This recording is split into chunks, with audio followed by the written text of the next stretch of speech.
Buenas tardes a todos. Gracias por acompañarnos.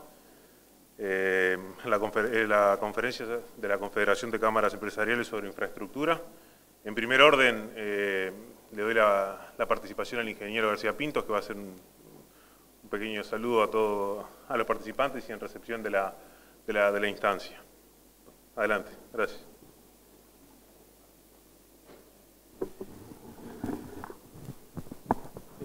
Está para caerse, así que vamos a agarrarlo. Bueno, en nombre de la Confederación de Cámaras Empresariales, traemos el saludo del presidente, el ingeniero Balestra, que no podía acompañarnos hoy, pero bueno, nos acompañan algunos presidentes, por supuesto, usted y el dueño de casa, Juan Martínez de Turismo. Bueno, en primer lugar, feliz día de la construcción. La verdad es que lo poquito que vi de la feria está espectacular, ahora vamos a quedarnos a recorrerla. Y simplemente decirles que la Confederación de Cámaras Empresariales, que es un emprendimiento que somos 25 cámaras empresariales de todos los sectores de actividad que existen en el país, trabajamos por los temas de mediano y de largo plazo y algunos temas de coyuntura que haya unanimidad de parte de los presidentes, de la Asamblea de Presidentes para tratarlos. Hemos estado trabajando en competitividad, al cual siempre hay que hacerle un monitoreo permanente. Alfonso Capurro, que está acá, ha trabajado en los equipos técnicos de la Cámara y de la Confederación haciendo sus buenos aportes. Estamos trabajando en educación. El tema de educación es un tema que le va a la vida al país y está vinculado a la competitividad. Ahí en los últimos tiempos estamos colaborando con EDUI 21 y de la mano de EDUI 21, que es una linda movida yo diría que es la selección celeste de la gente de educación. Son realmente, ahí están los buenos del Uruguay y tratando de hacer una propuesta nueva. Estamos saliendo con ellos, los empresarios al interior. Hemos ya estado en algunos lugares del interior y vamos a seguirlo recorriendo. Estamos trabajando en temas de la imagen del empresario, estamos trabajando en temas de relacionamiento internacional que al Uruguay le va la vida. Y bueno, y este tema de infraestructura en el cual esta casa es la especialista o una de las especialistas del equipo, es otro tema que hace a las cosas que tenemos que ocuparnos, que entendemos que tenemos déficit. Nosotros sabemos solamente los titulares, pero sabemos... En mi caso soy productor rural, sabemos los problemas que tenemos de carreteras, de caminerías, de puentes, de comunicaciones.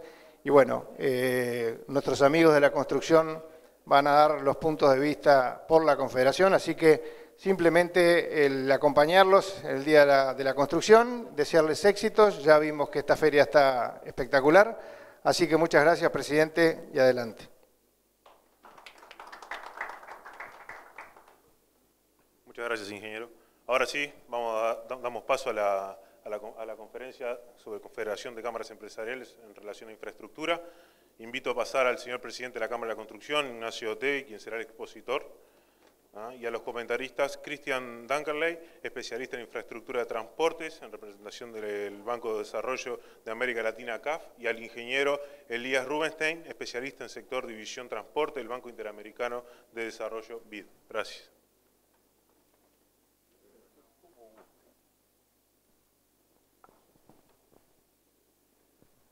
Bueno, buenas tardes a todos. En primer lugar, agradecerle la presencia. En segundo lugar, agradecerle y compartir todas las palabras que dijo el ingeniero García Pintos. O sea, yo pienso igual que tú. En tercer lugar, agradecerle a nuestros comentaristas por acompañarnos. Y bueno, y en cuarto lugar, vamos a tratar de transmitir desde la óptica de la construcción los problemas o los temas que están vinculados al concepto de infraestructura moderno, que es un concepto integrador. La infraestructura, cuando yo era muchacho, era la vialidad, eran las rutas y los puentes. La infraestructura hoy es todo. Es la suma de todas las cosas que el ser humano necesita para poder trabajar, para poder producir bien y para poder ser feliz. En definitiva, va todo en el concepto de infraestructura. La primera La infraestructura es un problema estructural de Latinoamérica y Uruguay, que es el primer tema que vamos a desarrollar. En segundo lugar, va a ser el Uruguay, déficit en infraestructura, el ejemplo de la vialidad, la reacción de las políticas públicas, qué se hizo y qué queda por hacer, y los desafíos pendientes, cuello de botella y financiamiento. Y ahora sí pasamos a la siguiente. El primer tema que tenemos que poner de manifiesto es por qué es importante invertir en infraestructura en ese concepto amplio, ¿verdad? La infraestructura es una condición necesaria para la competitividad y el desarrollo sostenible. Si los países no cuentan con la infraestructura necesaria, no es posible desarrollarse en forma sostenible y en forma equilibrada. A la larga aparece un cuello de botella y estrangula la posibilidad de crecimiento. Las mejores carreteras, puertos y ferrocarriles reducen los costos de transporte y aumentan la competitividad de las empresas nacionales. En el amplio concepto, empresa nacional es toda la que desarrolla tareas dentro del territorio nacional. Y ahí hay empresas públicas y empresas privadas, y hay empresas extranjeras y empresas estrictamente de capitalistas nacionales.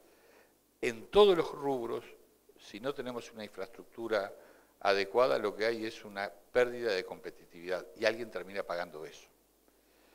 Una provisión estable y rentable de la energía y telecomunicaciones amplía las posibilidades de producción de las empresas, en ese concepto que dije recién. El acceso generalizado a los servicios de infraestructura como agua y saneamiento, infraestructuras de transporte y telecomunicaciones son claves en la lucha contra la pobreza y la reducción de la desigualdad. Yo dije hace un ratito que la infraestructura en el concepto moderno era todo lo que el ser humano necesitaba, inclusive para desarrollar su familia, para ser feliz. Este es un concepto que va en ese sentido. El desarrollo de las infraestructuras hace a todas las cosas que el ser humano tiene por delante. ¿Cuál es la situación actual de la infraestructura en América Latina?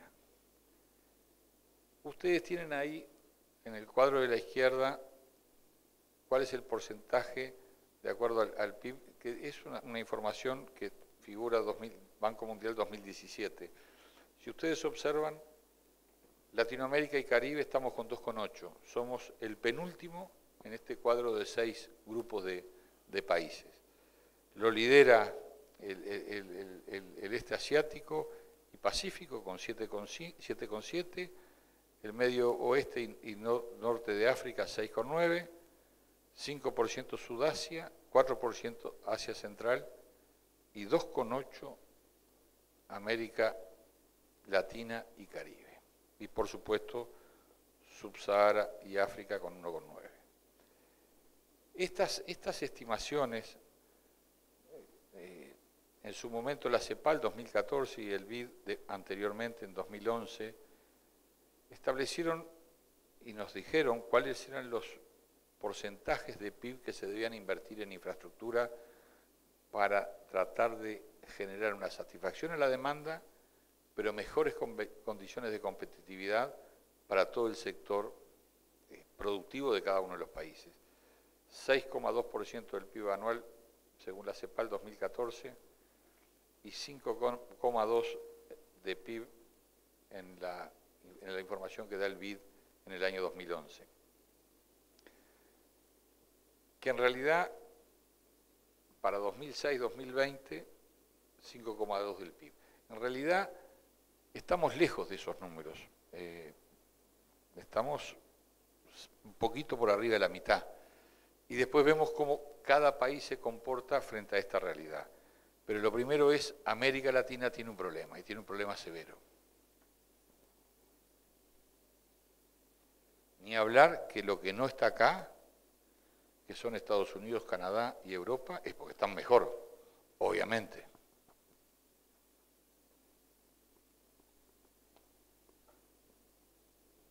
Dentro de la región, la distribución de la inversión es desigual. Ustedes tienen ahí cómo la inversión pública referida al PBI al PIB se comporta en los distintos países de América Latina. Uruguay estaba en su momento, en 2012, con un 3%. En la tanda inferior de la gráfica, y países como Chile, México y Nicaragua, o la propia Colombia, estaban por arriba del 5%. Esto ha tenido cambios. Hoy por hoy Uruguay está un poco mejor. Después vamos a ver otro gráfico en esta visión de infraestructura global que se maneja, que esta administración, el doctor Tabaré Vázquez, puso, si yo mal no recuerdo, el 4,3, o sea, sube del 3 al 4,3 para la inversión en este quinquenio. Pero lejos todavía de lo que nos dicen que hay que invertir. Estamos entre 1,2 y 1,5 por debajo de lo que deberíamos estar invirtiendo para tener una infraestructura razonable. El cuadro siguiente, tenemos algunos indicadores internacionales que de alguna forma nos ayudan a entender. La red que está a la izquierda, tenemos en el color más oscuro a Uruguay, después tenemos América Latina y Caribe. Uruguay está mejor que América Latina. Se encuentra en etapa de transición de un crecimiento impulsado por la eficiencia a uno impulsado por la innovación. Este es un tema que se ve que está en etapa de transición que aún no se ha completado. Pero en definitiva, en el segundo pilar de infraestructura, nosotros ahí tenemos 3 agrupamientos. Los que están de 91 arriba, los tres primeros, si yo mal lo veo de acá, nos demuestran un rezago muy importante. Y los 3 últimos, más los 2 que están en el medio, al 34%, nos estaría al 34, en el punto 34, en el ranking 34, estaríamos en una situación un poco mejor. ¿Esto quiere decir que estamos conformes? No. Esto quiere decir que tenemos algún problema fuerte en algunas áreas que es imprescindible mejorar. Y mejorar lo más rápido posible, porque las oportunidades de crecimiento y de inversión se dan en un momento. Y ese momento pasa y los inversores no necesariamente siguen pensando en que el país es bueno para hacer inversiones. A ver, el índice del desempeño logístico. Nosotros ahí tenemos algunos, es medir la eficiencia y las cadenas logísticas de cada país y su competitividad. En todo caso tenemos a los países de la OECD, a Uruguay y América Latina. En todo caso está América Latina en el peor de los casos, después le sigue Uruguay y la OCDE está en un escenario un poco mejor. En todo caso, el Uruguay se encuentra en una mejor posición que Latinoamérica, pero todavía lejos de los países de la OCDE. Calidad de la infraestructura es un desafío. Estamos en el ranking general en el puesto 65 en 160. Y el puesto 65 en 160 es un puesto que debería preocuparnos, porque en definitiva Uruguay tiene por su tamaño las condiciones para estar mucho mejor de lo que está. O sea, nosotros no tenemos los desafíos que tiene el resto de América. Vamos a hablar en plata. No tenemos selva, no tenemos montaña, no tenemos los ríos que tiene Colombia, que tiene Venezuela, que tiene Perú, que tiene Bolivia, que tiene Paraguay, que tiene Brasil, que tiene la Argentina, que tiene el mismo Chile, que tiene Ecuador. Tenemos un país chico, un país fácil, un país accesible. Deberíamos poder tener unas condiciones inmejorables de infraestructura. Y no las tenemos es porque nos equivocamos en alguna cosa. Ahora pasamos al punto 2, al Uruguay. El déficit en infraestructura, el ejemplo de la vialidad. Vamos a ir por cada uno de los capítulos. El segundo es la reacción de las políticas públicas, qué se hizo y qué queda por hacer. Y el tercero, los desafíos pendientes, cuello de botella y financiamiento. El estado de la infraestructura vial en Uruguay ha tenido en los últimos 4 años varios trabajos. Varios actores han desarrollado visiones sobre la infraestructura. En el caso del Centro de Estudios Económicos lo hizo sobre la infraestructura vial. En el caso de otros actores lo han hecho sobre un concepto más moderno de infraestructura, de cosa más amplia, y en todo caso son todos complementarios, todos apuntan a tratar de darle al sistema político, al sistema empresarial y al país una visión de cuál es la situación que tiene la infraestructura, porque si no logramos mejorar esto, el país va a tener, insisto, un problema de crecimiento en el corto o en el mediano plazo. El crecimiento económico de la última década estresó la infraestructura disponible. ¿Qué quiere decir? Que si miramos la primera gráfica, vemos cómo evolucionaron los millones de toneladas transportadas por kilómetro, y en el segundo, el crecimiento del PIB. La raya que va arriba es las toneladas transportadas y la que va por debajo es el crecimiento del PIB. ¿Qué quiere decir? Que en 2005 estaban parejos. En el 2015 tenemos una diferencia muy importante. La inversión en infraestructura fue mucho más lenta que el crecimiento del tráfico de las carreteras. Eso lo que ha hecho es tener un desgaste mayor de las rutas, mayor de los puentes, y en consecuencia tenemos una situación que nosotros catalogamos de difícil al inicio de esta administración, y creo que fue tomado en cuenta por el gobierno, porque en definitiva, ya lo vamos a ver más adelante, el gobierno plantea una inversión acumulada en infraestructura importante. En nuestra opinión no suficiente, pero importante. El problema más acuciante no es la cantidad de infraestructura, sino la calidad de la red nacional vial. Esto, en todo caso, el confort y conservación de la red vial nacional está en el cuadro siguiente, y en última instancia vemos que hay una disparidad entre el estado de conservación y el estado real de las rutas. Y acá entramos más acercándonos a lo que nosotros vemos que es una necesidad. La necesidad de inversión vial en Uruguay 2014. El Centro de Estudios Económicos, en el 2014, la necesidad de inversión en infraestructura vial estimó que Uruguay necesitaba un shock de inversión de 4,5% del PIB y una inversión anual del 1% del PIB en mantenimiento. ¿Esto qué quiere decir? Que el Uruguay necesitaba algo más de 2.000 millones de dólares de inversión de shock en la infraestructura y más de 500 millones de dólares en el mantenimiento. Eso es lo que dijo el Centro de Estudios en el 2014. Esto es lo que pusimos todos en conocimiento del doctor Tabaré Vázquez, porque en definitiva se lo hicimos conocer. Y ahí existe un primer cuadro donde tenemos en la raya de arriba la inversión necesaria, y en las barras de abajo tenemos la inversión ejecutada. Llega hasta el 2013.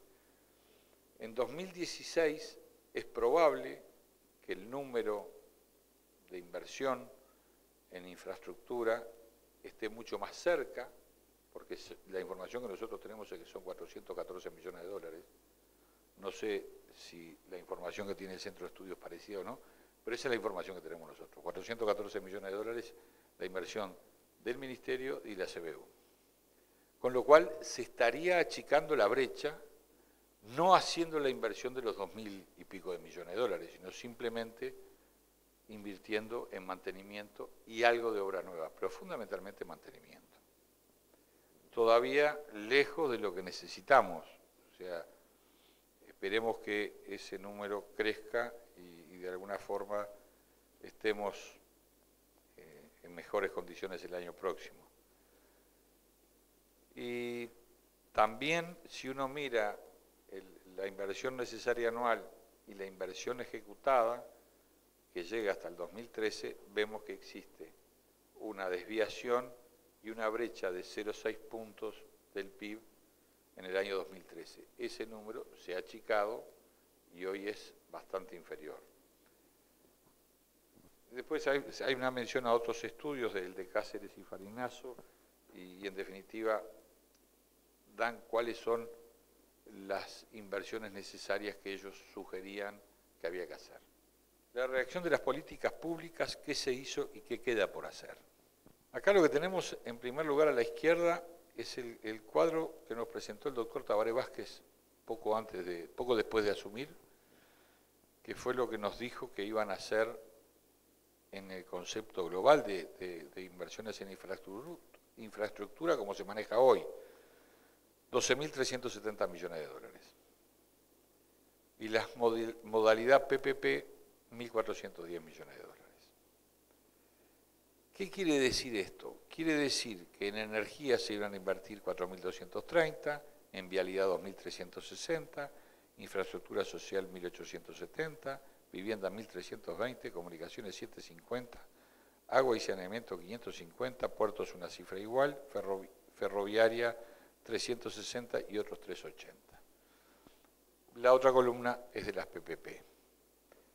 Lo primero para decir es que estamos de acuerdo con esto, pero no es suficiente.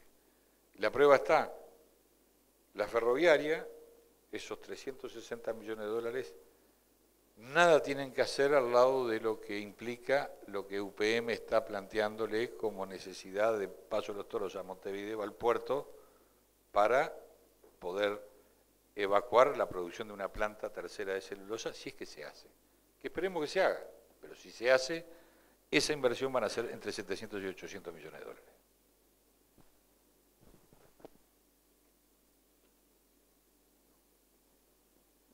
Y si ustedes miran, la planilla, el anterior, por ver una por atrás, si miran las barras, yo les decía que en algún momento anterior de que estábamos arrimándonos al 5,2, que era el número que nos habían dicho que había que invertir. Y en definitiva estamos en un 4,2, que es probable que todavía estemos rezagados, pero estamos en una posición un poco mejor de la que estábamos hace un par de años o 3. Ahora sí. Y acá vemos el avance de ejecución del Plan Nacional de Inversiones. ¿Esto qué es? Esto es, por rubro, de acuerdo a lo que ya vimos en el anterior cuadro, que cómo se iba a distribuir la inversión, cómo estamos al segundo año del gobierno. ¿Qué pasó en el 2015, que son datos conocidos, y qué pasó en el 2016, que también son datos conocidos? ¿Qué está pasando en el 2017, 18 y 19? Bueno, 2017 estamos terminando, pero 18 y 19 todavía son cosas que no han ocurrido. Y ahí vemos que la energía tuvo una inversión grande en el primer año, menor en el segundo. Lo que queda por invertir da la impresión de que lo van a poder invertir sin mayor problema. Queda un 36% para 3 años, incluyendo el 2017. En vialidad tenemos un 40% invertido, 19 en el 2015 y 21 en el 2016. Nos quedan un 60% para los otros 3 años. Yo tengo la impresión de que 2017 es un año mejor que el 2016 y va a estar en el entorno del número que les dije, en los 412 o 414 millones de dólares. La infraestructura social, y esa sí está enmarcada junto con la vialidad y la ferroviaria, está enmarcada en rojo, porque son las que supongo yo que al que hizo este trabajo le generan alguna preocupación en que se concrete la inversión en los 2 años con 2 que falta, porque ya pasaron 2,7, 2,8. La infraestructura social le falta un 63%. Y ahí tenemos parte de las inversiones que hay en educación, parte de las inversiones que hay en salud, o sea, en otras áreas de la infraestructura que representan obras y representan otro tipo de medidas políticas que tienen un costo económico. La vivienda da la impresión de que viene bien, las comunicaciones también, en los puertos también. Vieron que una de las cosas que supongo que a ustedes les llamó la atención, a mí me llamó mucho la atención cómo el puerto era un problema importante para UPM al principio de sus conversaciones con el gobierno y dejó de ser un problema. Yo creo que cuando entraron a revisar el puerto de Montevideo se dieron cuenta que en realidad estaban en mejores condiciones de lo que ellos creían. Y pasó a ser el problema las rutas y no el puerto. El tren y las rutas de acceso a la planta y no el puerto de Montevideo. En saneamiento estamos igual. Ferrovía tenemos una situación la más compleja y más comprometida de todas. Obviamente tenemos un 27% ejecutado a 2016 y un 73% para ejecutar y muy poca obra en marcha, salvo que esto lo saque de los pelos la obra de UPM, el puente, la obra de Río Negro, Montevideo, no hay forma de que esto camine, o sea, esto no se va a ejecutar. Los otros, que serán varios rubros más, están en una situación parecida, si ustedes quieren, al agua y saneamiento. Esto lo que nos hace es que las obras de vialidad, infraestructura social y ferroviaria son las que presentan mayor rezago, que son las que están enmarcadas en ese marco rojo. Son las que en definitiva requieren una atención mayor para que no se sigan rezagando, para que recuperen el terreno y para que la inversión se haga. En energía y comunicaciones avanzan a buen ritmo, o sea, tenemos cosas que están funcionando bien y tenemos cosas que están funcionando más o menos y tenemos algunas cosas que nos tienen preocupados. El mayor grado de ejecución de inversión privada no logra compensar la restricción fiscal de los últimos años. Acá entramos en un tema que no es menor, que es la situación fiscal del país y la situación que eso le implica para el Estado y para este tipo de emprendimientos. Los desafíos pendientes, cuello de botella y financiamiento. Acá lo que tenemos son un par de cuadros que tratan de explicar el resultado del sector público, primario y global, cómo se ha comportado del 2000 a la fecha. Tenemos una brecha más grande en la crisis, obviamente. Tenemos algunas situaciones de corrección o de que se alinean un poco mejor en el 2007, 2008. Después vuelve una situación incómoda. Y de alguna forma la situación que tenemos hoy la conocemos todos. La preocupación del Poder Ejecutivo porque tiene el 3 y pico % de déficit fiscal. La implementación de obras por PPP porque no tiene recursos propios para poder hacerlas, y todas esas cosas de alguna manera nos están indicando que el Estado tiene dificultades para destinar recursos propios o de endeudamiento directo para parte de las obras. Y ojo, no para todas, para parte de las obras. Las inversiones del sector público en porcentaje del PIB están puestas en esa gráfica a la derecha, y en definitiva tenemos índice de 3,9 a 3,7 2009 a 2014, ahí tenemos todo el periodo del gobierno anterior, parte del último año del gobierno del doctor Tabaré Vázquez y hasta el último año del gobierno del presidente Mujica, y en definitiva tenemos, por razones que todos conocemos, que es el déficit fiscal y la situación de riesgo que tiene el Estado uruguayo, una caída continua del 3 y pico, 3,5, 3,4 que estaríamos a fines del gobierno del presidente Mujica, al 2,3 en mayo de 2017. Eso quiere decir que o se consigue plata del sector privado para estas cosas, o el país va a sufrir nuevamente un rezago en la inversión en infraestructura. O busca otros mecanismos para financiar la obra en infraestructura, que sí tiene que hacer.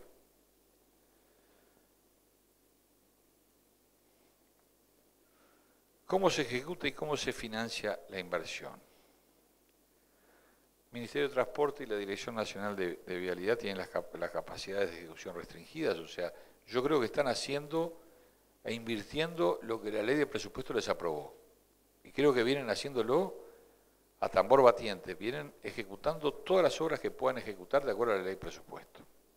Lo digo porque es necesario aclararlo.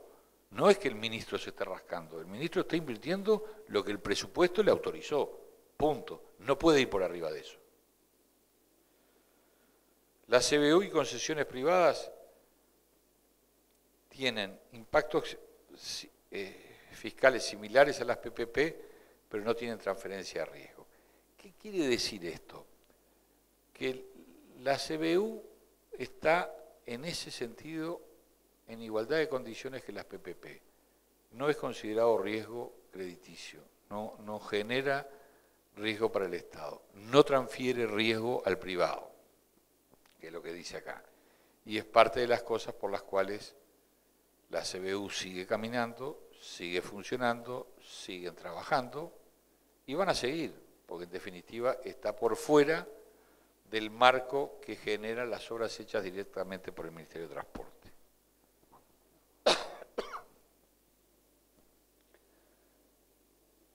La participación público-privada, las PPP, tienen un impacto fiscal diferido, sin impacto en deuda pública, transferencia de riesgos hacia el sector privado, pago por disponibilidad o calidad, ajustables por costos y demandas, eficiencia por mayores ingresos, menores costos y mejor capacidad de gestionar riesgos. En realidad, lo que esto nos quiere decir es que la contabilidad pública se rige por el manual del Fondo Monetario del 86, las corporaciones financieras, la CND, no forman parte de la contabilidad pública, los efectos del resultado fiscal, ni de la deuda. Con lo cual, ejecutar obras por la CBU y CND tiene esa ventaja para el Estado uruguayo. Por eso es que se viene utilizando hace 15 años. Este no es un invento de esta administración. En todo caso, esta administración lo que ha hecho es utilizar un sistema y aplicarlo y sacarle la ventaja que entienda razonable. Y acá tenemos un avance en ejecución del Plan Nacional de Inversiones, de las PPP. Tenemos a la izquierda las rutas, tal cual fueron presentadas por el Poder Ejecutivo. Tenemos la primera tanda, son rutas viales. La segunda tanda son otros proyectos, infraestructura social. Tenemos 560 millones de dólares en inversión y 438 en la parte vial y 438 en infraestructura social. En esto yo quiero ser claro, esta es la inversión en obra, no es lo que le va a costar al Estado. Eso no es esto. Al Estado le cuesta entre 3 y 4 veces más cada cosa que asigna por PPP, porque tiene la tasa de interés, tiene el riesgo transferido al privado y además tiene el mantenimiento. El Estado deja de pagar directamente el mantenimiento durante 22 años, lo paga el privado. Eso termina dando un número que al final del día es entre 3 y 4 veces que hacer la obra y punto. Eso es bueno saberlo, es bueno decirlo, porque en definitiva son las normas que rigen el mundo, no rigen el Uruguay, en el mundo. En Inglaterra es igual, en Estados Unidos es igual y en Canadá es igual. Pongo 3 ejemplos que no deberían a nadie dispararle ningún tipo de preocupación. Reflexiones sobre PPPs. Sobre el financiamiento, las PPP constituyen una mejora notoria en los incentivos, la distribución de riesgo y la gestión de mantenimiento de la red vial. El éxito del régimen de PPP depende en buena medida de lograr un balance entre una adecuada transferencia de riesgo hacia el sector privado y configurar proyectos que sean financiables. Para que los proyectos sean financiables es necesario atender desafíos tanto en lo que refiere a las fuentes de fondos como a las distintas etapas de los proyectos, preoperativa y operativa. A corto plazo el esquema tradicional de concesiones es una opción, porque es un camino más rápido que PPP, propio con privados, porque inversiones no afectan el resultado fiscal, mientras que Uruguay no adopte el Manual de Estadística de Finanzas Públicas de 2001 del Fondo Monetario Internacional. Sobre la institucionalidad, promover el desarrollo de mecanismos e instituciones que viabilicen el acceso a financiamiento por parte del sector privado, y segundo, y permitan una correcta distribución y pricing de riesgo entre operadores y mercados financieros. Es vital entender que los requerimientos de los operadores para la elegibilidad de proyectos y los requerimientos de los agentes que permitan que un proyecto sea financiable. En todo caso, estos son comentarios que están hechos, que son importantes para que el sistema funcione, pero yo insisto, el Estado tiene la responsabilidad de hacer una inversión en infraestructura importante si quiere que el país siga creciendo. Y esa inversión en infraestructura importante es con las PPP o es sin las PPP. Si nos resignamos a que las inversiones van a ser de vuelta en un rango menor al necesario, vamos a tener un país que se va a seguir atrasando, que va a seguir generando diferencias en contra. Al final del día es lo que queda. La infraestructura es clave para el desarrollo y la competitividad, eso es indudable. Uruguay presenta mejores indicadores que Latinoamérica, pero la región está muy rezagada en materia de infraestructura. Falta de inversión en vialidad opera en detrimento de la competitividad y la viabilidad de emprendimientos. Uruguay debe invertir 2.500 millones para cerrar la brecha vial e invertir 500 millones por año para mantener la red vial. El deterioro fiscal y economía política determinan moderación de inversiones con impacto en infraestructura. Ejecución del plan de inversiones es lenta. Fundamentalmente es por las PPP lentas y porque lo que el Estado ya asignó a financiar con recursos propios no es suficiente, pero lo está haciendo. Ante esto es importante buscar alternativas de financiamiento. Las PPPs permiten mejorar incentivos y transferir riesgos, sin embargo, procesos se han demorado, sí, no hay duda. Y después ejecutar las obras por la CBU o la CND no generan algún tipo de ventaja con respecto a las que ejecuta directamente el Estado. En síntesis, ya la pasó usted. A ver, la principal limitante de los bancos son acá hay una serie de cosas, de comentarios que hacen a dónde están las dificultades para que las PPPs funcionen mejor en Uruguay. En todo caso, las empresas uruguayas y algunas empresas extranjeras, asociadas a empresas uruguayas en general, han participado en todas las licitaciones de PPP que se han abierto.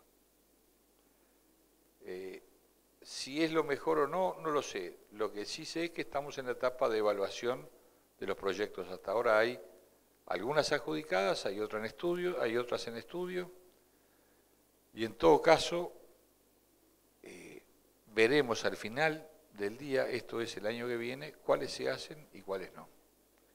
Y las que no se hagan van a ser un rezago en la inversión en infraestructura que el país necesita. Otro tanto ocurre en las obras de arquitectura vinculadas a la educación que se están licitando por igual sistema, a los cuales las empresas uruguayas, consorciadas entre ellas, grandes y medianas empresas, se están presentando a las licitaciones. O sea, los empresarios uruguayos estamos dando respuesta. Punto. Acá no es cuestión de que no, que esto. No, acá estamos dando respuesta. La respuesta puede ser regular o buena. Puede ser de recibo para el gobierno o puede no ser de recibo. Pero cualquier respuesta que le venga va a ser más cara que la inversión directa. Eso no hay duda. Y yo por acá la voy dejando. Y ustedes, si quieren, hacen los comentarios que quieran, menos rezongarme a mí.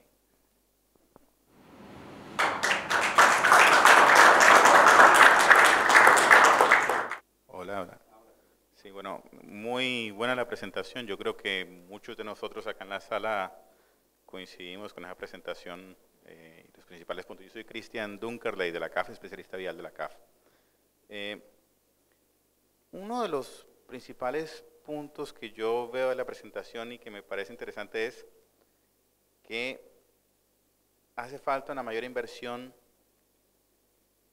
para estar al nivel de lo que el país necesita. Pero ese nivel que tú calculaste es de cierta manera lo que están haciendo otros países, por ejemplo en Asia, otros países desarrollados.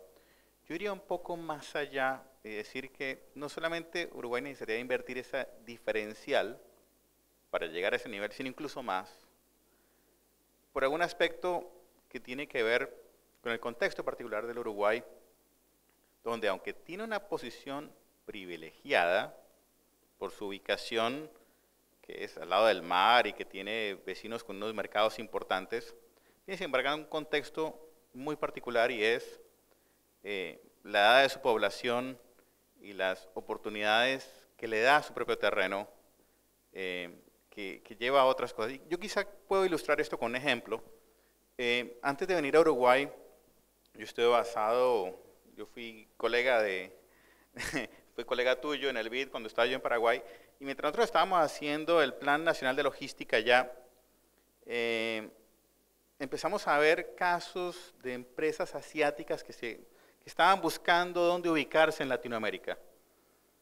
Y me llamó mucho la atención el caso de una empresa que se llamaba Fujikura, que estuvo buscando un sitio donde montar una planta de ensamble de cables para autos, que ellos trabajan para el mercado brasilero, e hicieron un análisis de muchas variables.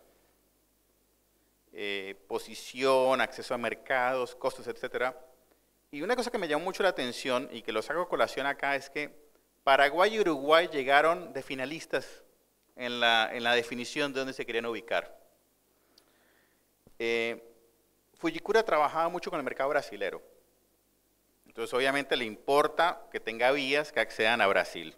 Indudablemente, necesita acceso a insumos. Pero lo que Fujikura siempre hacía era que se ubicaba siempre en zonas francas en la frontera. Entonces, la necesidad de infraestructura le pesaba mucho menos, porque iba a usar la infraestructura del otro país. La razón principal por la cual Uruguay no fue seleccionado y seleccionaron Paraguay era la edad de la población. Ellos tenían dificultad para conseguir una oferta significativa de gente joven, que aunque en Uruguay ellos vieron que la calidad educativa era muy superior, no tenían esa posibilidad. Entonces, a lo que yo voy era que, en este caso particular, y en el caso de otras empresas, ustedes quizá tengan mejor educación, mejor infraestructura marginalmente que algunos vecinos, pero el tema es que con muchas de las variables que se les vienen a ustedes encima, el tema de la edad, el contexto particular impositivo y otras cosas, no pueden ustedes tener la misma infraestructura, necesitan una infraestructura muy superior para ser competitivos, porque el privado toma muchas variables en cuenta y no solo en la infraestructura. ¿Me explico? O sea, aquí tenemos que proveer no solamente una media, sino muy superior. Ustedes tienen muchísimas ventajas inherentes al país. Yo vengo de Colombia, donde para exportar un solo producto tengo que atravesar 2 cordilleras y llegar a un puerto que tiene muchas deficiencias, ¿sí? Entonces, ¿qué hizo Colombia en su momento? Bueno, yo no tengo plata para gastarle en las carreteras y me voy a demorar siglos en mejorar las carreteras y hacer un túnel. De hecho, un túnel que estamos haciendo que va a la costa, que es el túnel de la línea, llevan casi 10 años haciéndolo y no lo terminamos de hacer. Entonces, ¿qué se hizo en ese caso? Dijo, bueno, voy a intentar reformar el puerto. Voy a intentar mejorar otras partes mientras hago esa mejora en mis vías, porque yo sé que me va a demorar 10 años en hacerlo, pero en el ínterim puedo hacer temas operativos que tengo a mano con mucho menor costo. Entonces, se fueron a una reforma portuaria que de hecho creo que es uno de los ejemplos que utilizan algunas multilaterales para mostrar temas de una reducción brutal de costos con unos cambios realmente marginales que aunque eran inversión de infraestructura, eran marginales en relación a lo que había que gastar. Y yo quisiera también dar un ejemplo que a veces es exprimir un poco más lo que uno tiene. A veces apretar la prensa para sacarle un poquito más de jugo también sirve porque, o sea, esa diferencia del 3% que tú mencionas para invertir, no la vas a poder revertir en un año, en 2 años o 3 años, y la vas a tener acumulada. Hay otros aspectos que se pueden hacer para poder sacarle un poquito más de jugo a la infraestructura. Uno de ellos, obviamente, sería lo que hacen otros países, y lo pongo a colación porque no es un paliativo ni mucho menos, pero son cosas que mejoran a corto plazo. Y uno es, por ejemplo, lo que hacen muchos europeos. Los europeos no pueden invertir más en carreteras porque tienen una oposición brutal de los grupos verdes y de gente que no lo quieren que lo expropien. Entonces, ¿qué hacen las agencias de carreteras? Invierten en sistemas inteligentes de transporte. Entonces, te doy un ejemplo. Yo sé que paralelo a Avenida Italia hay 3 o 4 carreteras o vías que tienen una capacidad muy menor de uso en hora pico. Dicen, no, necesito expandir Avenida Italia, sí, necesito expandir la Rambla, pero tienes 3 o 4 vías relativamente ociosas en hora pico. Tienes sistemas inteligentes de transporte que podrían indicar a los usuarios, mira, acá hay vías alternas que puedes tomar y puedes patear un poquito más adelante la expansión de esas vías, ¿sí? Uso más eficiente de puertos. Ustedes tienen una situación de puertos donde recientemente muchos paraguayos utilizaban los puertos uruguayos en cambio de no utilizar los puertos argentinos por algunas razones, ¿no? Y era un mercado muy atractivo para el paraguayo venir a trabajar acá. Y bueno, eso podría tener muchas eficiencias a corto plazo. Eso son solamente algunas ideas sueltas que quería yo comentar, pero en principio yo coincido con muchos puntos de tu presentación. Buenas tardes, mi nombre es Elías Rubinstein, soy especialista de transporte del BID, posicionado aquí en Montevideo, y vengo del sector vial. Soy ingeniero vial, trabajé varios años en mantenimiento vial, después me dediqué a temas de ingeniería de tránsito, compartí con Jorge el amor por la Asociación Uruguaya de Caminos, e integré su directiva en algún momento. Y tengo una línea, como vengo de banca de desarrollo, tengo una línea de pensamiento similar a la que plantea Cristian aquí. Nosotros también hicimos esos números que rondan los 2.000 millones de dólares para el quinquenio, o sea que estamos todos más o menos de acuerdo en ese número necesario como necesidad para cubrir mantenimiento. Pero sabemos que hay una regla fiscal y que hay que cumplirla. Porque si no las cumplimos, la situación es bastante más complicada que este problema que estamos viendo, que es solamente de brecha de infraestructura, ¿no? La realidad es que esta brecha está para toda América Latina, no solo para nosotros. Nosotros en realidad somos un oasis. La mayor parte de los países de América Latina están en una situación bastante más complicada que nosotros. Tienen probablemente una brecha mucho más fuerte para atender demanda en un área que no hemos visto, que es el área urbana, en los servicios urbanos, que hace mucho más a la competitividad. Digo, la población de América Latina es urbana, ahí tenemos problemas importantes. Y ahí es donde atender esa brecha hacia la competitividad de las ciudades y al bienestar de nuestra ciudadanía, ¿no? Y tenemos muchos países de América Latina que no tienen la situación de tener ciudades consolidadas, con infraestructura en general básica atendida. O sea que en ese aspecto Uruguay es un país privilegiado, ¿no? Tenemos temas también de... A ver, el tema de atender la brecha de infraestructura en América Latina obedece un poco al desarrollo económico que ha tenido América Latina en los últimos 15, 20 años. Un desarrollo económico por fuera de su tendencia, muy, muy fuerte.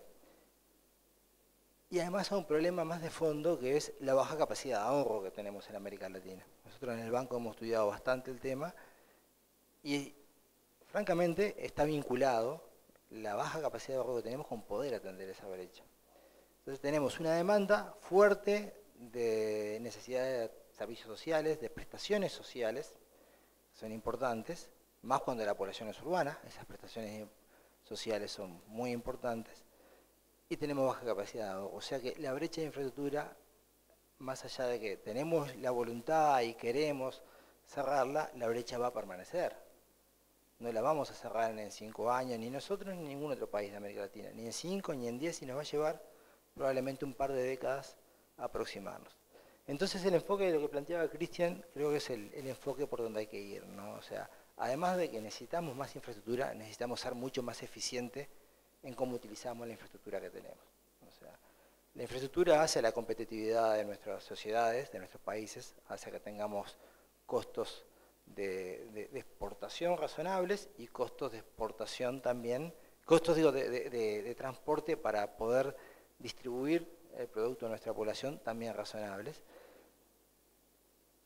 Pero la realidad es que nosotros no vamos a conseguir bajar esos atender esos 2.000 millones de dólares en 5 años, quizás un poquito más, pero no vamos a conseguir atender la reducción de los costos que pretendemos en ese periodo, porque no es lineal que los costos se vayan a reducir inmediatamente con proveer la infraestructura. Entonces hay mucho más para hacer. O sea, tenemos dos problemas. No vamos a poder atender esa necesidad de infraestructura que estamos planteando, simplemente porque no nosotros ni nadie, habría que ser mago para poder hacerlo.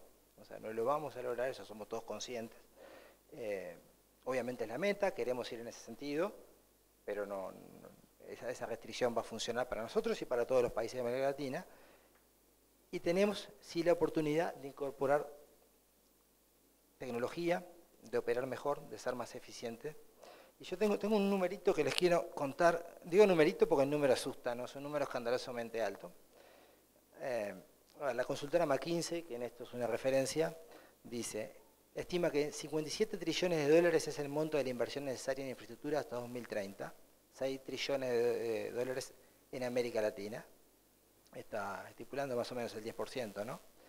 Pero dice que un 25% de esta inversión total estimada podría corresponderse a medidas que permitan producir más servicios con la misma infraestructura. O sea, que tenemos un 25% para ganar en eficiencia, que es eso que plantea Cristian, ¿no? ¿Qué plantea hacer? Bueno, plantea la utilización de los activos al máximo. Ahí habla de un 25 o 30% de eficiencia que se puede lograr en ferrocarriles, un 30 o 35 en puertos, que es el ejemplo que Cristian colocó. Optimizando la planificación del mantenimiento, indica un 10%, expandiendo el uso del manejo de la demanda mediante sistemas inteligentes, que es el otro tema que Cristian colocó. No importa, más allá del número, el número es muy alto, y supongamos que no fuera tan alto para nuestro caso, pero en un país que tiene un stock de infraestructura muy, muy importante, nosotros tenemos, yo no recuerdo bien, pero el informe de Cáceres y Farinazo colocaba que Uruguay debía tener más o menos como un kilómetro de camino cada 4 kilómetros cuadrados y uno pavimentado cada 20 kilómetros cuadrados, por ahí andan los números. O sea, con ese stock de infraestructura tan grande, nosotros sí tenemos oportunidades de ganancia de eficiencia importantes si mejoramos la gestión. Hay cosas que el país ha hecho y son incuestionables. El país ha mejorado muchísimo su capacidad de gestión del mantenimiento vial.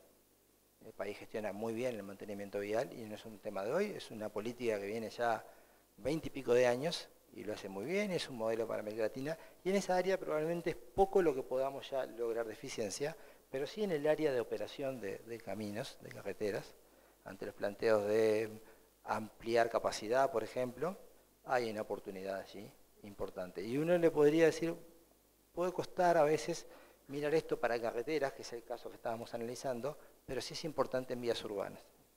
En vías urbanas el impacto de una buena gestión de tránsito, de incorporar sistemas inteligentes y de cambiar la forma de la modalidad, de empezar a pensar en mayor movilidad en transporte público, sí tiene un impacto importante en disminuir, no la brecha de infraestructura, pero sí en disminuir, en reducir cuál es la meta que nos estamos fijando. Eso como comentario general en la línea de lo que Cristian planteaba. Después sobre el tema de los instrumentos específicamente, ahí sí tengo alguna discrepancia respecto de CND-SBU, ¿no? CND-SBU es un muy buen instrumento, estamos todos de acuerdo, al punto que se ha ido, ya tiene 15 años, se ha ido desarrollando, se ha ido expandiendo, pero no debemos dejar de pensar que es una agencia de ejecución, es cierto, pero además es un instrumento financiero que se basa en transferencias intertemporales. Básicamente lo que estamos haciendo es ejecutar hoy el dinero de nuestros hijos.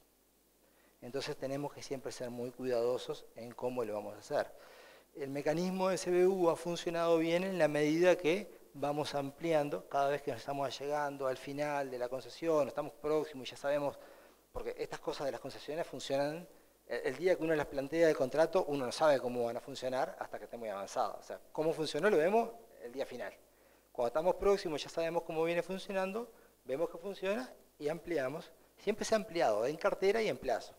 Pero obviamente eso tiene, ese par tiene un límite. Llega un momento, o sea, que la cantidad de infraestructura, la cantidad de kilómetros que podemos asignar a CBU se limita porque son kilómetros que no son asignables a un tipo de actividad como la que realiza CBU. Entonces, no sabemos si estamos cerca, si estamos lejos, pero en algún momento eso va a pasar.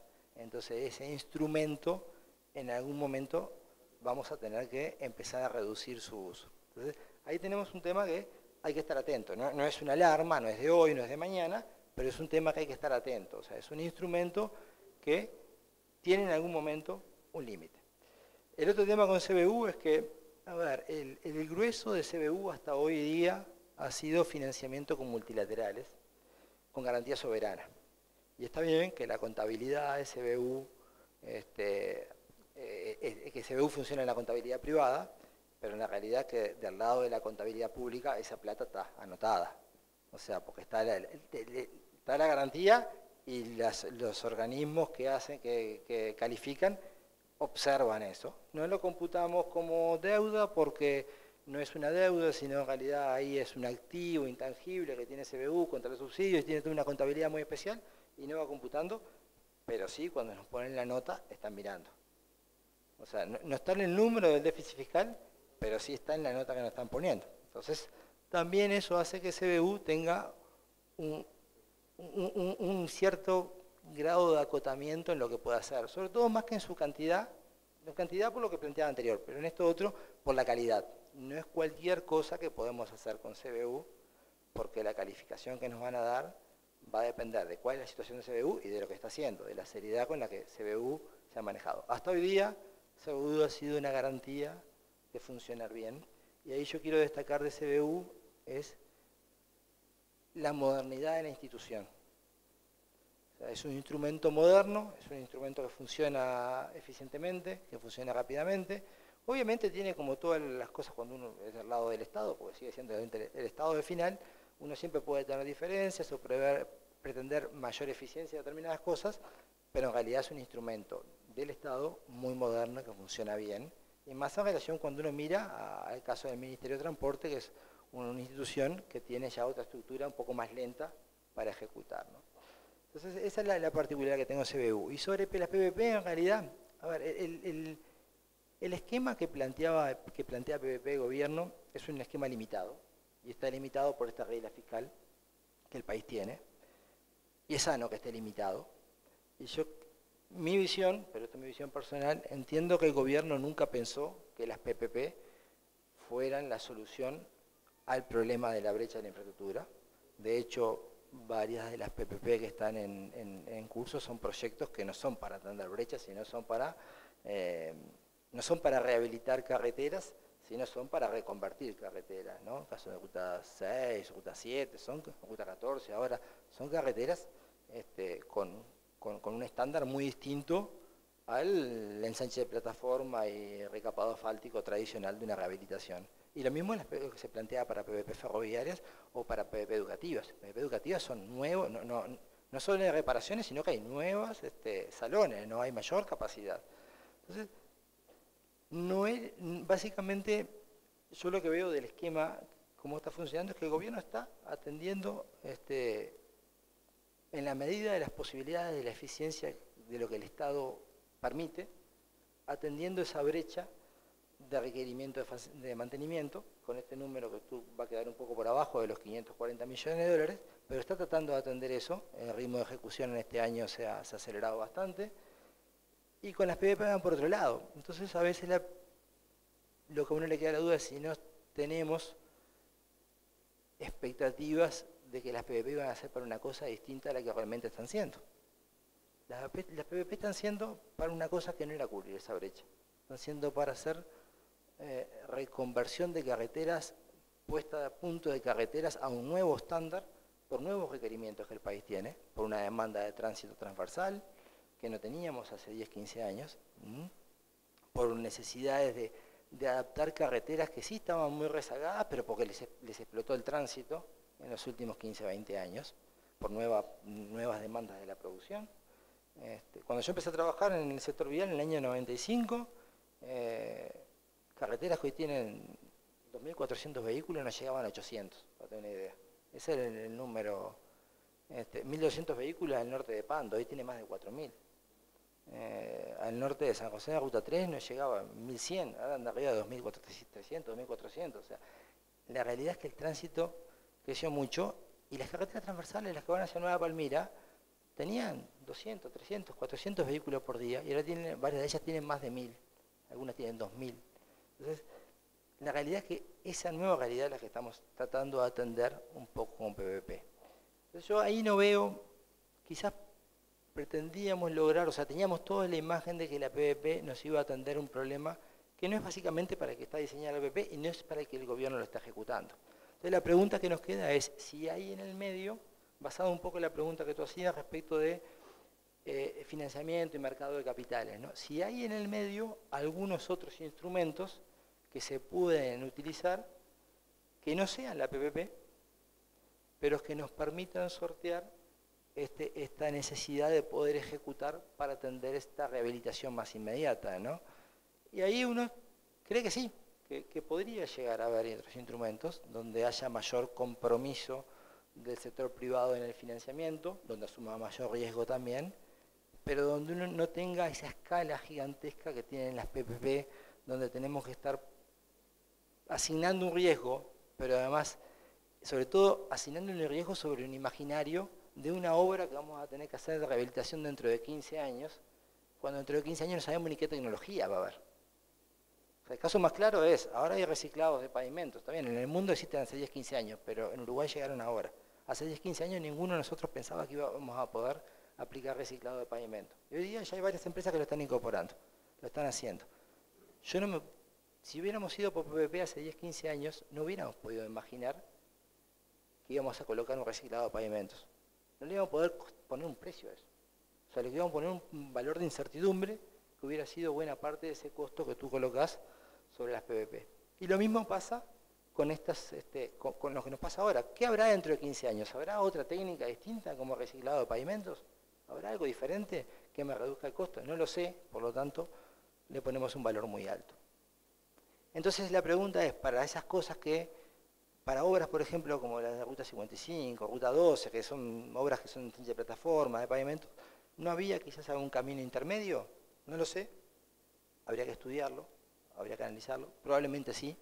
El país tiene una experiencia de 15 años con el mantenimiento por niveles de servicio.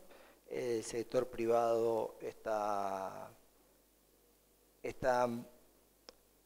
capacitado para poder identificar los riesgos en contratos de ese tipo, y yo creo que el país puede desarrollar un mercado de capitales asociado a ese tipo de contratos, que son contratos limitados en plazo, sobre técnicas conocidas, donde sobre técnicas conocidas, limitados en plazo y sobre proyectos de escala más reducida, ¿no? Entonces, por ahí vienen las ideas que tenía como comentarios.